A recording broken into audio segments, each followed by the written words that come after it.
This was only a few months ago, but I still can't shake the feeling that something followed me back from that trip, like a shadow I can't quite see, and every time I think about it, my stomach knots up the same way it did that night. I had been out of work for a while after a layoff, and when a small marketing firm in Denver called me for an interview, it felt like my chance to finally start over. So I booked a last-minute bus ticket from Kansas City because it was cheaper than flying, and I figured, what's 8 hours on a Greyhound when your future's on the line, right? The bus station was one of those dim, echoing places that smelled like coffee, diesel, and tired people.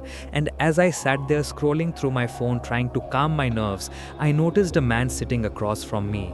Not old but not young, maybe late 30s, tall and thin with sharp cheekbones and a patched up leather coat. And he was staring at me with the kind of flat intensity that made my skin crawl. Not like curiosity, but like he was memorizing me. And when her eyes met, he tilted his head slightly and gave this small crooked smile that didn't touch his eyes. I looked away and told myself, public transportation, you get all kinds. But something about him felt wrong, like a faint smell of rot you can't place. When boarding started, I got in line and so did he, close enough that I could feel his breath at the back of my neck. And he said in a voice that was low and almost too calm, "Long trip tonight?"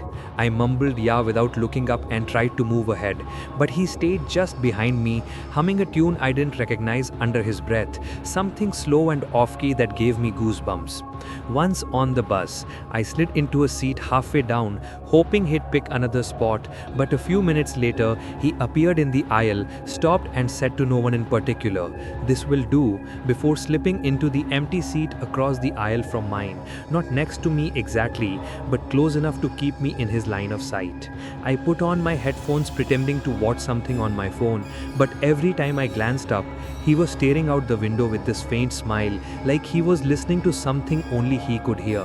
About an hour into the trip, the bus's flickering overhead lights dimmed and the driver announced a quick stop at a rest area.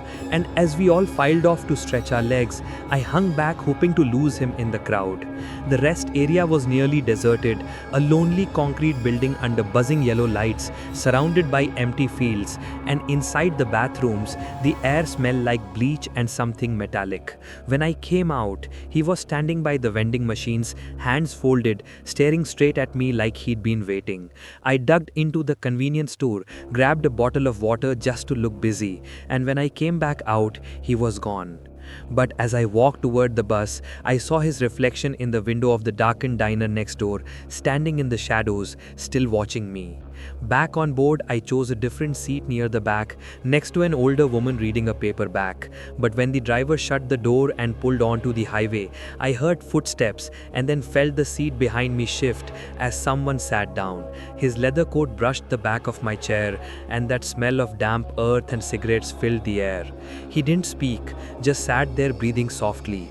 And after a while, I realized he wasn't breathing in a normal rhythm. It was like he was whispering under his breath between breaths, little scraps of words I couldn't make out. The bus grew quieter as people fell asleep, and I pretended to do the same, eyes half closed. But then I felt a light tap on my shoulder. When I turned, he was leaning forward just enough for me to see his eyes in the dim light, pupils wide and glassy, and he said in a voice almost gentle, "You don't remember me, do you?" I shook my head, muttered no, and turned back around, heart pounding. He chuckled softly, like he'd expected that answer, and sat back.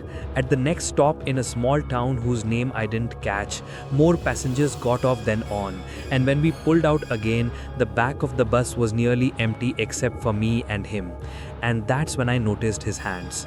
Long fingers clutching something in his lap, a small black notebook that he kept opening and closing like a nervous tick. And once when he dropped it, I caught a glimpse of rough pencil sketches inside, faces with hollow eyes and thin mouths, one of them eerily like mine. I told myself it was a coincidence, but my stomach felt like ice water. Around midnight, the bus plunged into a stretch of two-lane highway with no lights, and the driver turned the cabin lights off so people could sleep. But that made everything worse, because now I could hear him behind me whispering more clearly, words like closer and find and finally, and then the bus jerked suddenly as if we'd hit something.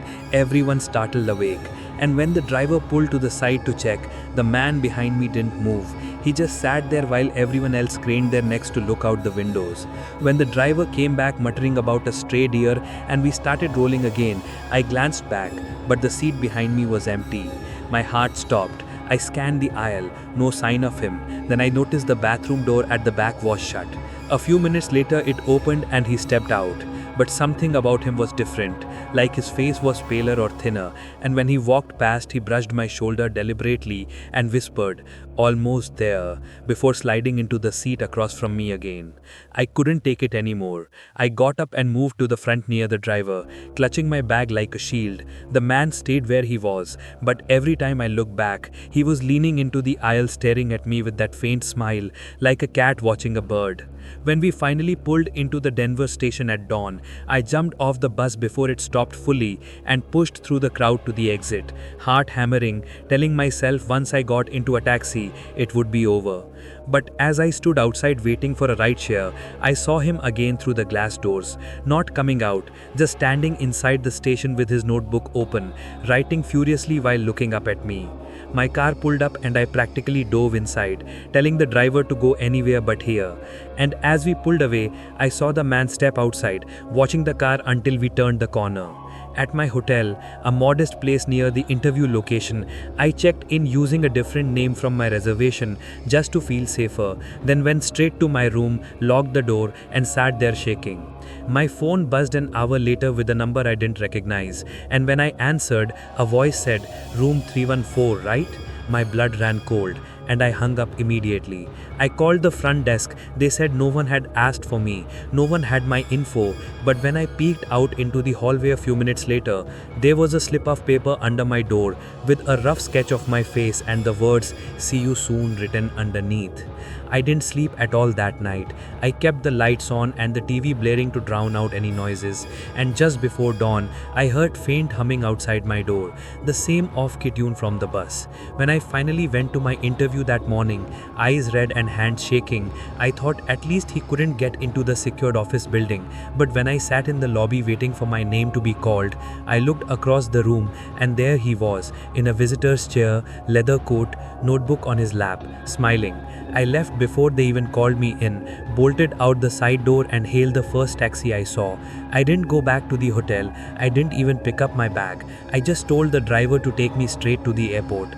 I bought a same-day ticket on the next flight out and sat at the farthest gate I could find, scanning every face. I never saw him board, never saw him follow me through security, but as we taxied down the runway, I glanced out the window, and on the edge of the tarmac, near a service road, stood a tall, thin figure in a patched-up leather coat, holding something up like a sign, too far away to read, but I swear it was my name.